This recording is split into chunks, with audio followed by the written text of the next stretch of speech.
গোবেরদাদার চানামুন্দিয়া তো দিন দিন ট্রেনিংকে বাইরে হয়ে যেতেছে। এভাবে চলতে থাকলে তো সিন্ডিকেট বন্ধ হয়ে যাবে। এই নিয়ে পুষ্পা ভাই অনেক চিন্তিত। মিটিং এ তো সাজানো গুছানো কেন? পুষ্পা ভাই ঘুমাইতেছে। আগে পুষ্পা ভাই বেলায় তো খালি ভাই, এখন পুষ্পা ভাই পরে সিন্ডিকেট। এই দান্দা থেকে পুষ্পা ভাই অনেক টাকা কামাই করছে, এটাই আমি শিওর। পুষ্পা ভাই আনলিছে অনেক বড় বাড়ি, আমরা থাই ভাড়া। এই সিন্ডিকেট বন্ধ হলে আমরা কম ভাড়া।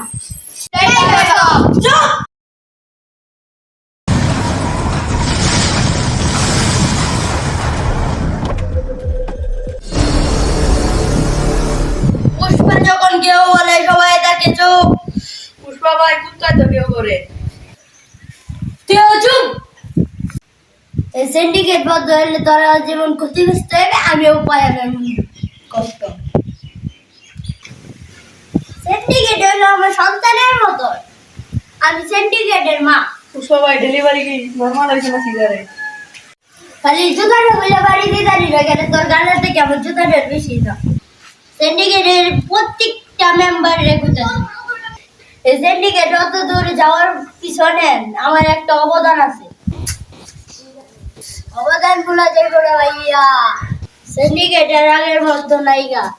ওখানে আমাদের একটা দান্দা বাচ্চা নিতে হবে, যেটা করে আমাদের সফল হতে হবে। পুষ্পা ভাই আপনার তো ভাইরালও না, ভাইরাল হলে বই লিখতে পারতেন। ব্যবসা ভালো, মাঝে মাঝে মাইয়া রাত বেরো শুরু করে।